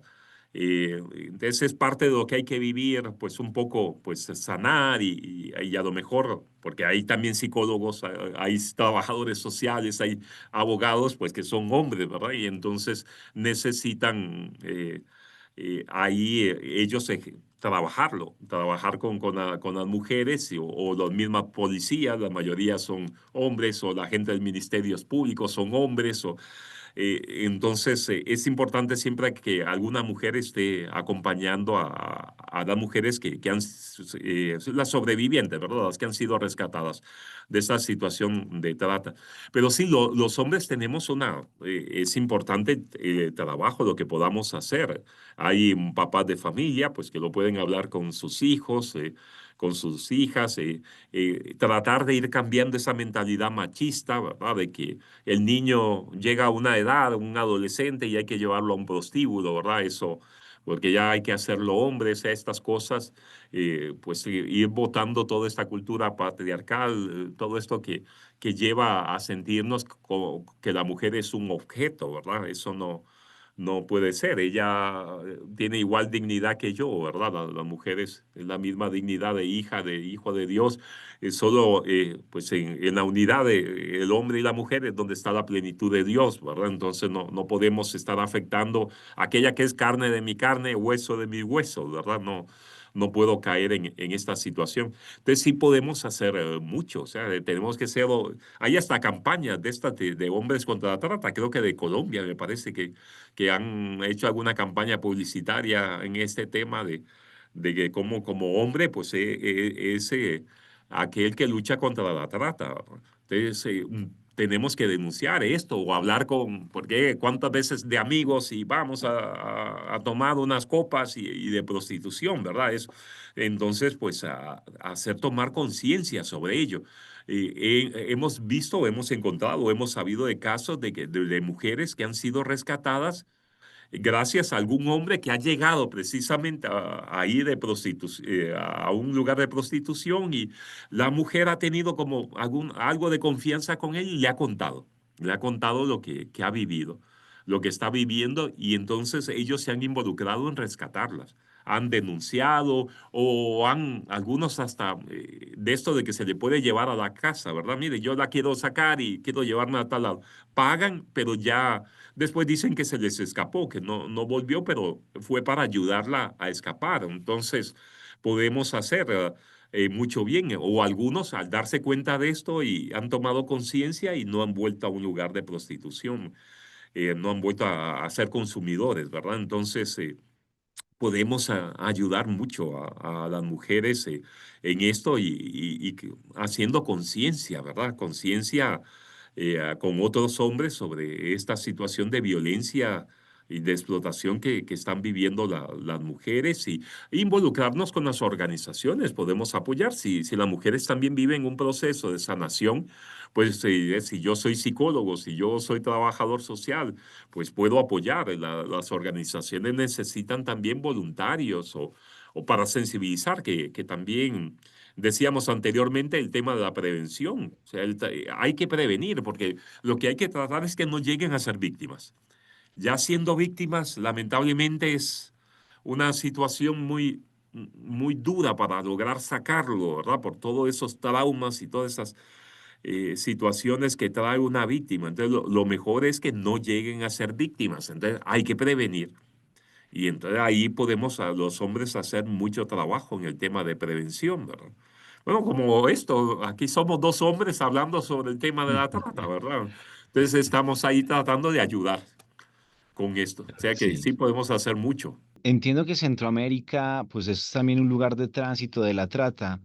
¿Nos puede hablar un poquito de los casos colombianos que conoce? Pues dado que nosotros estamos grabando desde Colombia, Y digamos, digamos, cómo han llegado estas víctimas, estas sobrevivientes a Centroamérica, cómo las han captado, cómo las han engañado, cómo las han trasladado ¿verdad?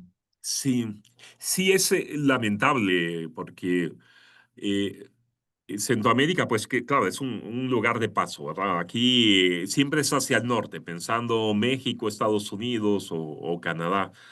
Eh, Hay muchas redes que ofrecen trabajos. Entonces, ahí en Colombia les ofrecen como modelos para hacer anuncios. Pues al final, pues cada país pues tiene su canon de belleza, pero pues sabemos pues que la colombiana normalmente pues se le promociona mucho en esto por las novelas que por los concursos de belleza, como pasa con las venezolanas, ¿verdad? Y se está dando una situación que ustedes conocen mejor que yo, pero que es complicada, ¿verdad? Tanto la parte económica como puede ser las áreas siempre de lucha armada o lo que todo ese conflicto que puede llevar a que las personas quieran migrar, buscar otros caminos. Entonces, pues claro, le llega una invitación, hay un trabajo posible en Costa Rica y entonces les ofrecen el trabajo, pero claro, yo no tengo dinero, no tengo papeles y entonces ahí es donde empieza la deuda, ¿verdad? Ah, bueno, no hay problema, pues nosotros te damos esto, te compras ropa, a veces hasta de operaciones Cirugía de plástica. cirugía plástica, sí, para mejorar supuestamente la belleza, ¿verdad? Por los anuncios y entonces son llevadas a Costa Rica o a El Salvador o a Guatemala, supuestamente porque van a trabajar ahí de modelos o porque van a estar trabajando en algún restaurante también como meseras o van en una oficina, pero no es así, ¿verdad? Muchas son a esto de prostitución VIP, van a ser un tipo de decanes o hacen la doble función, trabajan en publicidad y resulta que los fines de semana las explotan sexualmente.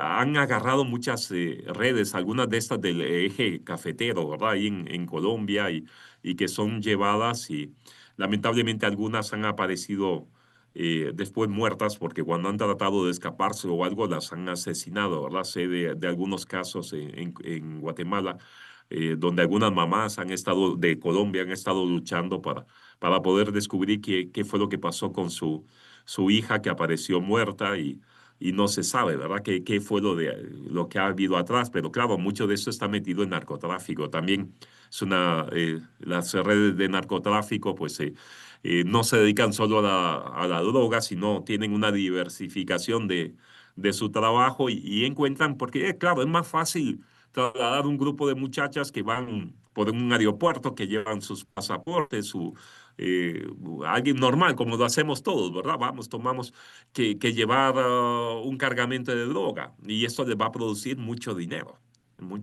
al lugar que llegan y entonces mucho es para explotación sexual, o sea, gran parte de las colombianas, las jóvenes, son llevadas para explotación sexual y entonces las tienen en salas de estas supuestamente de masajes o acaban de rescatar en 16, creo que fueron en un salón de masajes de estos, en una zona de estas buenas de Guatemala, y de ahí eran varias colombianas y venezolanas. Había creo que de República Dominicana, pero había un grupito grande de colombianas. Entonces, vemos, están ahí en un salón supuesto de masajes, de esto, de masajes terapéuticos, y eso es fachada, ¿verdad? Es un lugar de prostitución.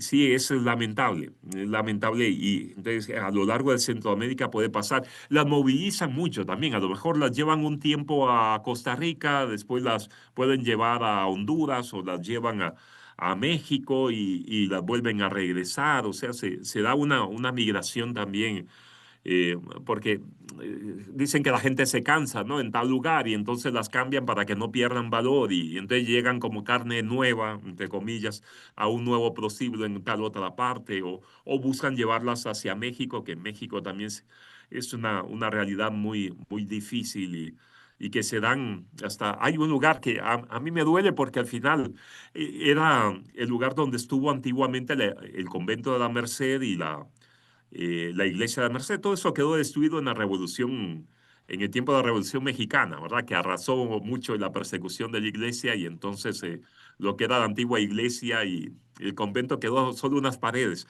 Pero toda esa área le llaman el barrio de la Merced o el sector de la Merced. Ahí es un sector muy popular, muy complicado. Ahí uno consigue drogas, como consigue prostitución, como puede comprar 1 kilo de tomates. O sea, ahí, de estos lugares populares.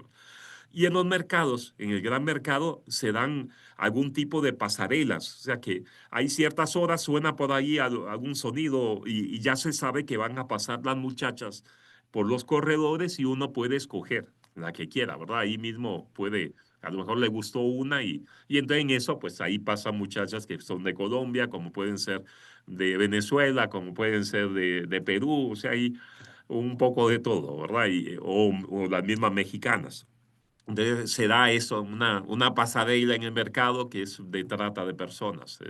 O si no, se está dando mucho en esta digital, ¿verdad? Porque sabemos que podemos tener acceso por algo de dinero, yo puedo, pues, entrar en algún chat supuesto donde está una muchacha y ella va a hacer cosas, pero las tienen ahí por obligadas, explotadas, ¿verdad? Y entonces ahí se da mucha colombiana en este mundo digital que la tienen, y entonces el mundo de la pornografía, ¿verdad?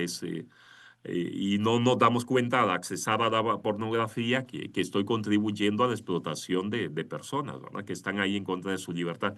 Entonces sí es complicado, pero yo creo que sí, la mayoría de las colombianas es por tema de explotación sexual, y pues se puede dar alguna cosa de explotación laboral, pero normalmente son muchachas jóvenes, entonces es por el tema de explotación sexual. Bueno, se ve que es un problema global porque hay tránsito entre Sí. países y al ser un problema global se requiere una cooperación internacional. En su opinión, Fray Dionisio, ¿qué estrategias deberían implementarse, digamos, a nivel internacional para lograr hacer un frente efectivo? Porque pues es algo que supera, digamos, los límites de los países, ¿no? De los propios países. Sí, nosotros pues, tenemos pues la posibilidad en el caso de Guatemala, participar en reuniones a nivel de gobierno, digamos, somos una de la sociedad civil, una de las organizaciones de la sociedad civil que participamos en la CID, que es la Comisión Interinstitucional contra la Trata de Personas, donde llega pues gente de distintos ministerios, de la policía, de relaciones exteriores. Pues ahí pues hablamos, y entonces pues sí, la iglesia puede tener un espacio en esos lugares. Es importante como país organizarnos. Hay protocolos, pues sí, tenemos protocolos internacionales, hay protocolos nacionales que se han ido desarrollando a través de los años. Y claro, llevamos poco tiempo. Si vemos el protocolo de Palermo, que mencionaba yo en el primer programa, protocolo de Palermo está cumpliendo este año 25 años. Eso llevó a que se desarrollaran las distintas leyes de cada país. Entonces, las leyes de cada país son más o menos del año 2008, 2009, 2010, 2000. 2013, tal vez la más tardía, 2014, por ahí. Son muy nuevas. Las leyes de cada país traen pues cómo se va a organizar el país en el tema de la trata de personas y eso ha llevado a que cada país también a organizarse creen un tipo de secretaría, como es el caso de Guatemala, la SBET, pues es algo que depende de la vicepresidencia de la República. Entonces, ellos organizan todo el tema de la trata con los distintos ministerios y las organizaciones sociales civiles, ¿verdad? Eh, entonces ahí se elaboran protocolos de atención a las víctimas, como junto pues con lo que va a nivel de la ONU y se va organizando protocolos internacionales, cómo se debe repatriar a una persona. Si en el caso se rescata una colombiana en Guatemala, pues entonces cómo se va a repatriar a Colombia. Y entonces se hacen a través de todos estos protocolos. Normalmente esto lo manejan los ministerios de Relaciones Exteriores. Son los encargados de llevar junto pues, con las embajadas o consulados de los países el retorno. Lamentablemente hay países y países. Hay países que apoyan mucho y que se preocupan depende mucho a veces del embajador o embajadora o cónsul, lo que tengan. Hay algunos que se preocupan, son muy sensibles y procuran regresar pronto a su gente. Hay otros que le dan muchas largas o es tanta la cantidad que cuesta. Entonces, hay que buscar también otros medios, como puede ser ACNUR, la OIM, que ayudan pues a lo mejor a pagar el pasaje para regresar a la persona a la sobreviviente a su país. Lamentablemente, muchos países lo único que hacen es, pues la reciben en el aeropuerto, la llevan a un lugar donde supuestamente ella vive y la dejan. En los protocolos no, hay que acompañarla, ¿verdad? Tiene que haber todo un acompañamiento en el recibirle.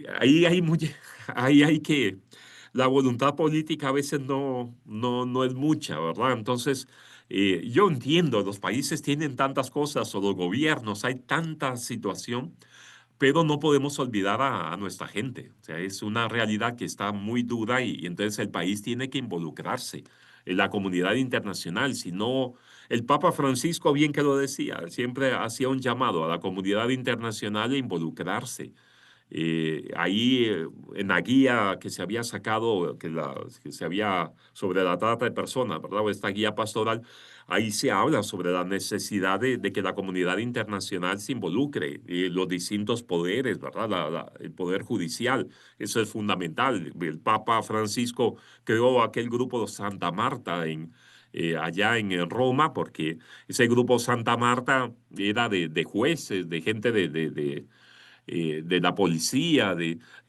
todo estaba donde ahí invitaban de aquí de Latinoamérica como de otras partes para ver en qué manera poder trabajar más en conjunto para enfrentarle en la parte legal o penal contra la trata, ¿verdad? Entonces, sí necesitamos tener políticas serias, cumplir, porque hay protocolos muy bonitos, están muy bien, hay leyes muy buenas, pero están en el papel, lamentablemente. Se quedan en el papel y no las aplican. Entonces, necesitamos aplicarlas y darnos cuenta, porque pues por lo menos como experiencia personal, la víctima adulta no eh, pues no se le protege como debiera ser. O sea, yo entiendo, la niñez es importante, hay que defender la niñez y entonces la mayoría del trabajo que se hace son con los menores de edad y está bien, porque los niños no tienen cómo defenderse y tenemos que defenderlo y aplicar todo el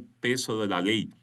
Pero no podemos olvidar a los adultos porque muchos de esos adultos entraron como víctimas de la trata desde la niñez. El caso, creo que yo lo mencionaba en el anterior programa, de una víctima que tuvimos que ha sido víctima de trata desde los 8 o 9 años hasta los 22, 23 años. Entonces, pues ella era niña, ¿verdad? Muchos años como víctima y claro, ya como es adulta, pues entonces yo ahí me lavo las manos, ¿verdad? O está ahí porque quiere y no me doy cuenta, pues, todo el historial que tiene. Entonces, sí, los países tienen que hacer porque son los primeros obligados en hacerlo.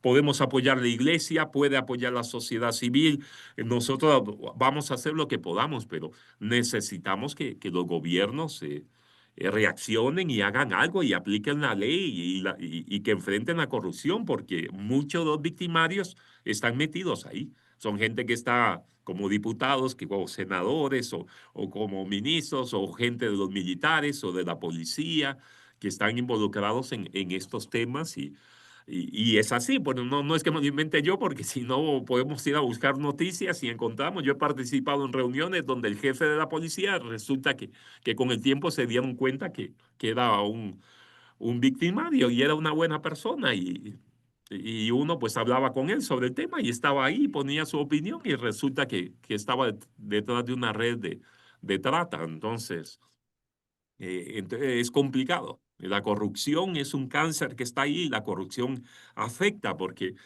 uno encuentra víctimas que han sido explotadas sexualmente por candidatos presidenciales que hacían sus fiestas y ahí llevan a grupo de mujeres en prostitución y para todos los que llegan, y ahí llegan políticos y eso se da, ¿verdad? Entonces es una realidad que está ahí. Entonces, como país tiene que combatir todo esto, tiene que combatirlo y luchar, porque si no, no se va a sanar. Porque no hay duda que la fuerza la tiene el país en su gobierno, en sus instituciones. Entonces, si no luchan, nosotros hacemos medio rascar la cosa, pero no vamos a votar ese monstruo porque no tenemos la fuerza económica, ni militar, ni policial, ni judicial. No podemos. Necesitamos el apoyo de la parte política, ¿verdad? Que lamentablemente no se da. No solo en Latinoamérica, igual puede pasar en España como puede pasar en Estados Unidos. O sea, Estados Unidos tiene su famosa visa T, que es una visa para víctimas de trata, pero muchas veces a las víctimas las rescatan, las hacen firmar y deportada. Y cuando hayas una visa específicamente para víctimas de trata, o sea que tampoco es igual, ha pasado en España o en Francia. O sea, es una realidad dura que se vive. Las víctimas en general son invisibilizadas. Fray Dionisio, ¿cuáles son esos grandes aliados? Usted ahorita mencionaba la OIM, la ACNUR, esos grandes aliados tanto a nivel civil como eclesial en esta lucha que se está dando contra la trata. Entiendo que, digamos, hay algunas congregaciones, las adoratrices, las oblatas, con los que están trabajando muy de la mano. Sí, bueno, a nivel internacional no hay duda, pues la ONU siempre es una voz, ¿verdad? Van sacando documentación, manuales sobre todo el tema. Hay un fondo también contra la esclavitud que uno puede algún proyecto presentar y no es que sea mucho, ¿verdad? Pero bueno, algo que pues, alguien que presente un proyecto pues lo puede hacer en ese fondo contra la esclavitud que creo que sacan cada año. Luego, por su misma realidad de ser, la OIM y ACNUR, que trabajan todo el tema de migrantes, de desplazados, de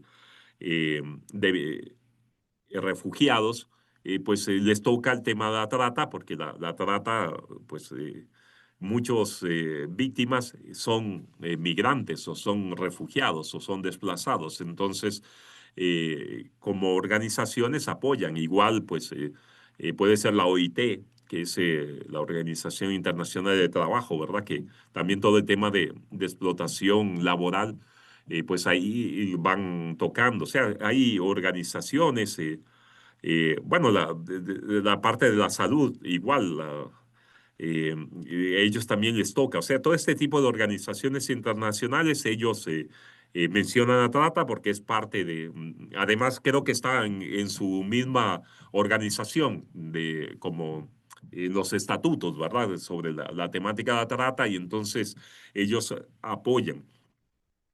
Después, a nivel de iglesia, sí, tenemos congregaciones como las que ya usted mencionaba, que ellas por su propia carisma trabajan en los distintos lugares donde están presentes en el mundo esta temática de la trata de personas. Cáritas a nivel universal, o sea, de la iglesia, pues Cáritas tiene también en su propia estatutos el tema de la trata de personas.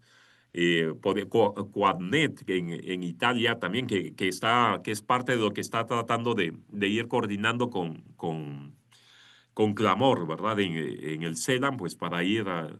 que Quadnet también viene de mismo Cáritas,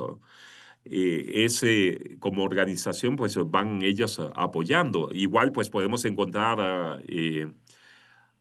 Advenia o Miserio o estas grandes organizaciones de caridad de la Iglesia de Alemania que mucho parte de lo que ellos trabajan también es el tema de la trata o ayudar a apoyar a organizaciones que trabajamos en el campo, digamos, en la parte ya directamente con las víctimas.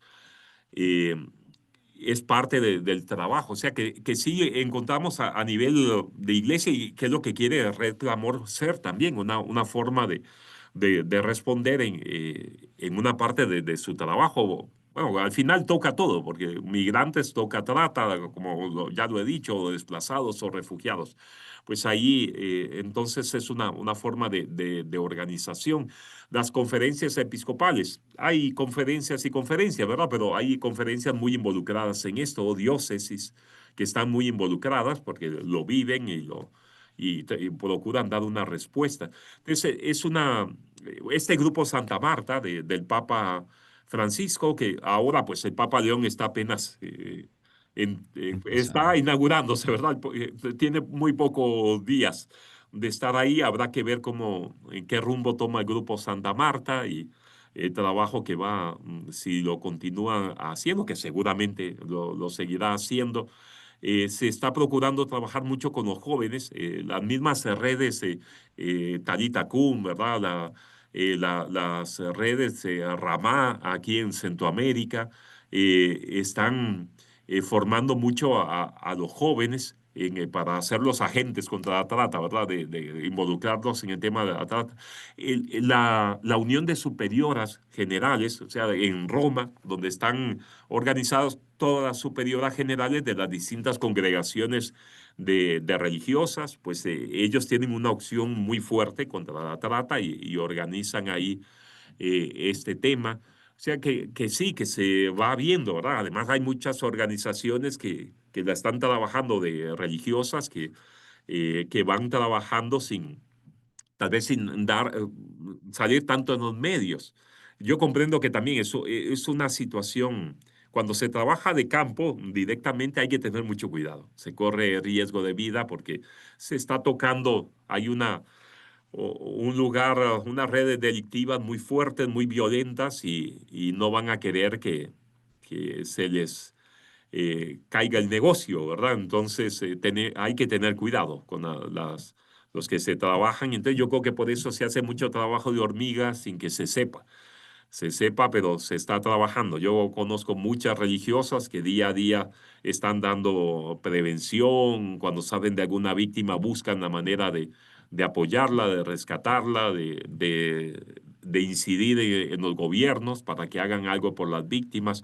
Hay una gran fuerza, parece mentira, pero sí, hay una gran cantidad de hermanas y de hermanos, de sacerdotes que están ahí luchando para que esto no siga adelante, ¿verdad? Entonces, sí, porque en un momento pues nos hacemos una reunión y nos podemos reunir unos 20, 25, digamos, aquí en El Salvador y estamos pues preocupados por el tema y tratando de hacer algo contra ello, ¿verdad?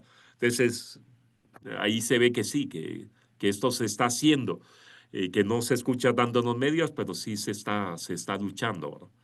Y necesitamos eso, trabajar todos, sea desde el gobierno, organizaciones internacionales, como ya gente de base de todos.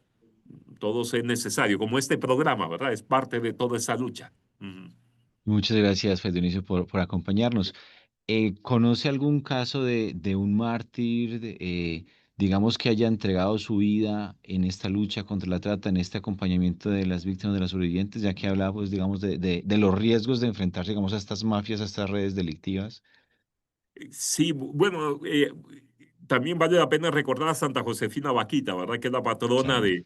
de las víctimas, porque fue alguien que lo vivió en carne propia, de ser esclava, esclava africana o ahí, que daba a ella desde muy niña, que ya la vendieron como esclava, la secuestraron, la vendieron y las cosas que la termina comprando una familia italiana y termina llegando a Italia y allá pues conoce la fe católica y se bautiza y gracias pues a la preocupación de mucha gente en aquel momento que ya se hablaba algo más de la libertad y logra recuperar su libertad y termina siendo una religiosa y hoy la encontramos como Santa Josefina Vaquita y hace poco tiempo, está en los años 30 creo que un poquito antes de la Segunda Guerra Mundial es cuando ella muere. Y ella dio testimonio en vida de lo que había vivido, ¿verdad? En aquel momento hablando contra la esclavitud. O sea, es ahí una realidad de vida que vale la pena recordarla. Sí, ahora sé de que sí han habido problemas en algunas partes de personas que han recibido amenaza por el tema de la trata. No tengo ahora yo así como una conciencia de alguien directamente que le hayan matado por esto, pero sí por amenazas de o tener que salir. O sea, eso lo hemos vivido muchos, nuestros equipos igual se han visto amenazados o rodeados a veces por gente armada que les ha dicho que andan haciendo ahí. Hemos tenido que salir del lugar, ¿verdad? O buscar protección de la policía.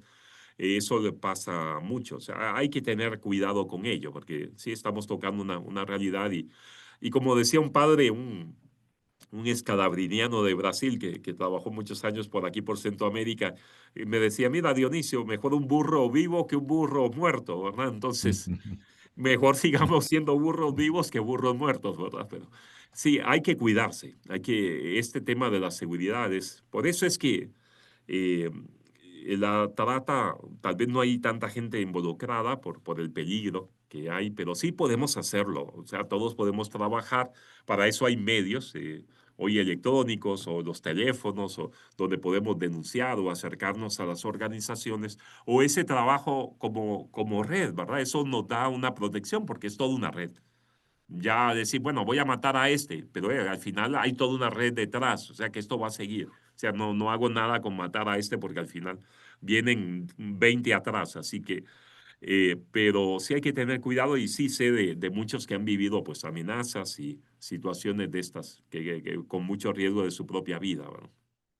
Vamos, aparte, digamos, de estas amenazas o de este riesgo, ¿cuáles son esos desafíos que enfrentan ustedes como agentes pastorales y los líderes sociales que luchan todos los días contra la trata? De Bien. pronto, Sí, bueno, perdón con recordando, dentro de la Orden de la Merced tenemos una gran cantidad de mártires que dieron su vida por los cautivos. Ellos se quedaban como moneda de cambio, o sea, muchos se entregaban su vida quedándose ahí.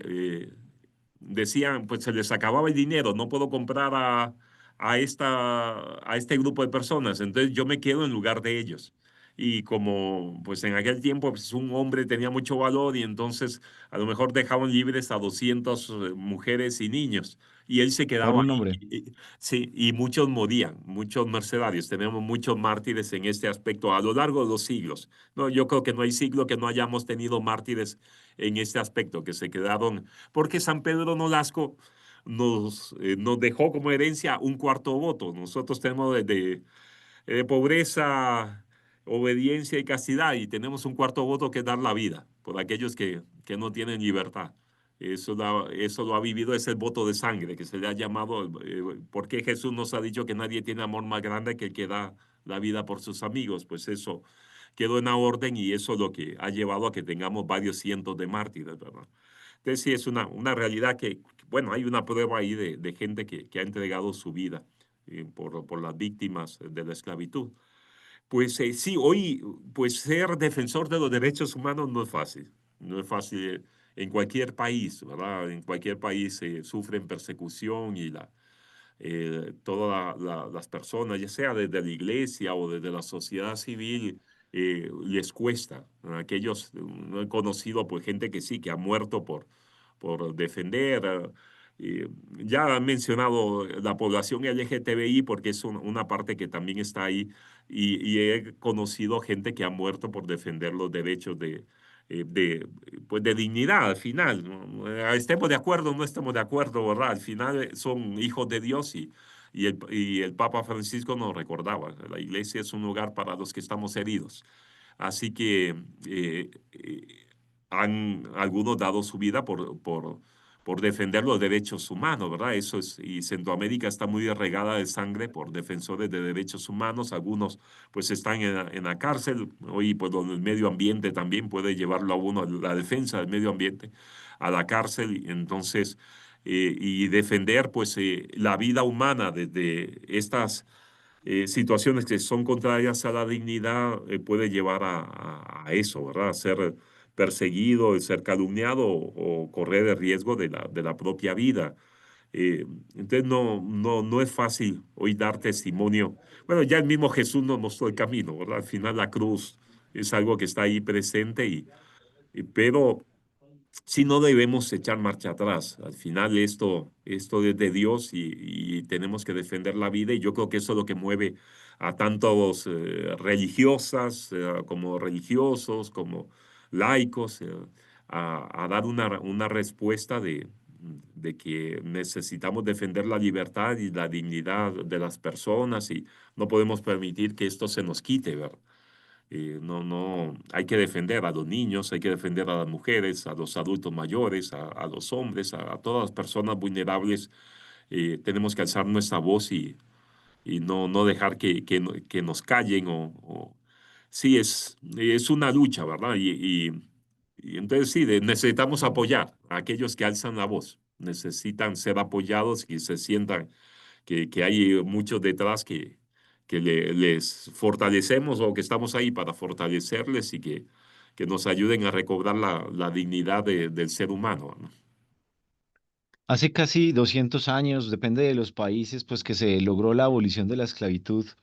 ¿Ve usted posible que algún día se llegue a abolir la prostitución? O sea, ¿cómo ve, digamos, ese futuro de la abolición de la prostitución? Muy, muy complicado. Sí, bastante complicado porque y aquí entraríamos siempre en el tema de que si es un trabajo o no es un trabajo, ¿verdad? Porque hay en muchos lados que quieren que sea eh, Legalizarlo. sí, legalizarlo, ¿verdad? Como una forma de trabajo, pero es difícil, o sea, es para eh, uno pues, que ha tenido pues, acceso a conversar con las víctimas, con la situación que viven, con la realidad de prostitución. Además, hay congregaciones de religiosas, que usted mencionaba, las adoratrices o la del Buen Pastor, que también son religiosas que trabajan en tema directamente en prostitución. Entonces, esa realidad es muy contraria a la dignidad de la persona. Además, se está denigrando. O sea, es que estoy utilizando a la otra persona como una cosa, ¿verdad? Entonces, ¿cómo voy a aprobar eso? O sea, no puede ser que eso sea un trabajo legal, porque no respeta la dignidad. No hay dignidad ahí. Es complicado, es complicado. Yo creo que llegue la abolición. Es también algo que tenemos ahí de muchos siglos atrás. La explotación sexual de las mujeres viene demasiado tiempo atrás.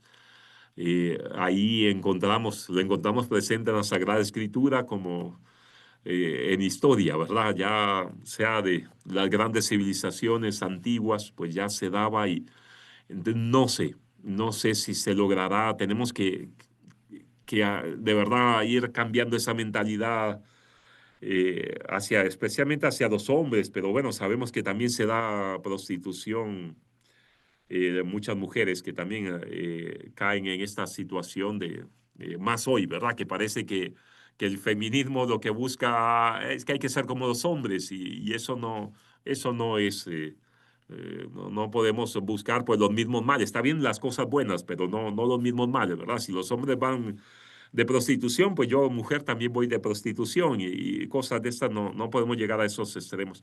Entonces, no sé si lo lograremos algún día. Ojalá que sea así. Se supone que si lo vemos ya desde la teología, ¿no? De la consumación de los tiempos, todo tiene que ir mejorando. cada vez tiene que ir siendo todo mejor. Y es cierto, hoy somos mejor que muchas cosas de antes. Antes los derechos humanos, hoy tenemos los derechos humanos. El Papa Benedicto hablaba que la misma globalización, de alguna manera, vamos hacia esa unidad, ¿verdad? De que todos sean uno.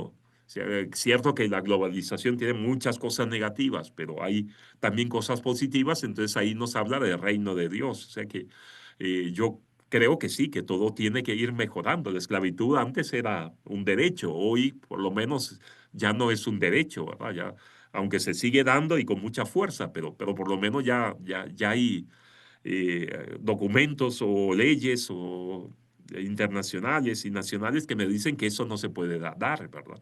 Entonces va mejorando, entonces supongo que sí, que con el tiempo y con la ayuda de Dios y esto se podrá vencer y se podrá terminar. Fray Dionisio, hay personas que dicen, bueno, esta prostitución de la mujer que está en situación de prostitución porque tiene necesidad económica, porque tiene que comer, entonces sería una explotación, estaría mal, sería condenable.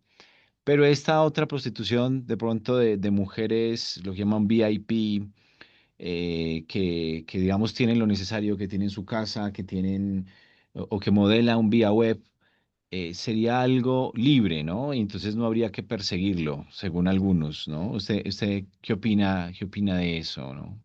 Sí, es complicado, es lamentable. Yo entiendo que sí, que hay mujeres pues que son jefas de hogar y que tienen una realidad. Yo entiendo el amor de una madre, ¿verdad? O de que ver a su hijo, a su hija que está pasando hambre y por lo menos ganar un poco de dinero y pues se entiende, ¿verdad? Es una situación dolorosa y que puede llegar a un extremo y que no debiera ser, pero se da.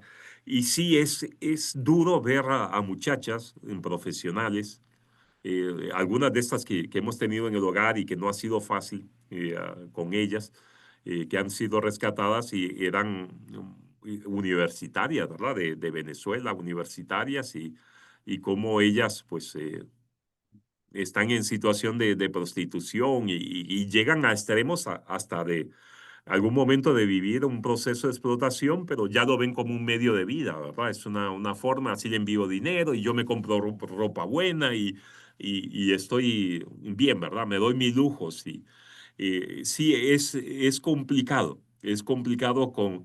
Ahí estaríamos sentados también a veces el pecado nos ciega, ¿verdad? Nos ciega y la búsqueda de la avaricia y nos puede llevar a una situación de estos extremos pero al final no sé, yo creo que lamentable que no sean conscientes de que ahí están siendo explotadas. Al final es una explotación porque yo le estoy pagando y la estoy utilizando a ella como cosa y Dios no quiere que las personas seamos una cosa, ¿verdad? Que sea un producto del cual yo obtengo placer y aunque me estén pagando y eso, pero al final en el otro se le está convirtiendo como un objeto, como algo que me da placer, como cualquier cosa, ¿no? Compro algo que me gusta, me tomo una cerveza porque me gusta, me da placer, pero esa persona no es una cerveza, no es una hamburguesa, no es un carro que voy a, es una hija de Dios, ¿verdad? Entonces, eh, no se puede caer en una situación de estas, pero sí se da, entiendo que se da y hay una gran de estas redes de, de estas prostitución de VIP, ¿verdad? Eso, eso es grande pero sí, no es algo que nos dé dignidad, realmente. Si aquí la doctrina social de la iglesia habla de que hay que devolver la dignidad a la persona, eso es el fin, ¿verdad? O lo principal misión que tiene la doctrina social y ahí nos está dando una dignidad de persona. Ahí me estoy rebajando y entonces, aunque me paguen bien y que por una hora me van a dar $1,000, me estoy rebajando como persona y estoy perdiendo dignidad de hija de Dios, ¿no? Es Falta como una complicado. conciencia de la propia dignidad, ¿no? O Sí, sea, sí, ahí falta conciencia de la propia dignidad, o sea, el valor. Es que no podemos, yo no puedo agarrar de verdad a una persona y golpearla como si fuera una cosa, utilizarla como una cosa, abusar como si fuera una cosa. Es que no soy una cosa. soy hija de Claro. Dios, ¿verdad? O hijo de Dios. Y entonces, de ahí falta, o sea, hay que hacerles ver la dignidad que tienen como mujer y que puede desarrollarse como profesional o como modelo, lo que quieran, pero sin perder la dignidad. Claro que sí. Sí. Bueno, Dionisio, yo quiero agradecerle su generosidad para compartirnos, digamos, tan ampliamente sus conocimientos, los frutos de su experiencia, pero sobre todo también felicitarle por estos años de entrega en la lucha por los derechos humanos y el entusiasmo que nos contagia, ¿verdad? Yo quisiera que muchas personas quedaran contagiadas por su entusiasmo, por su entrega tan valiente a favor de las mujeres, de las niñas, de los hombres también víctimas y sobrevivientes de la trata de personas. Pues muchas gracias. Yo de verdad agradezco mucho el espacio y ahí estaremos conversando, ¿verdad? En cualquier otro momento nos podemos encontrar y es un tema tan grande que se pueden hacer muchos encuentros de diálogo, ¿verdad? Para conversar y ojalá de verdad que el trabajo que están haciendo ustedes también como universidad y esto, yo creo que las universidades tienen una plataforma muy importante para hacer conciencia en la sociedad sobre este mal, sobre este flagelo de la trata de personas. Gracias. Claro que sí. Bueno, Fray Dionisio Báez, religioso de la Orden de la Merced, fundador de Misión Redentora, coordinador de la Comisión contra la Trata de la Red Clamor, y bueno, un luchador infatigable por la libertad, por la liberación, por la redención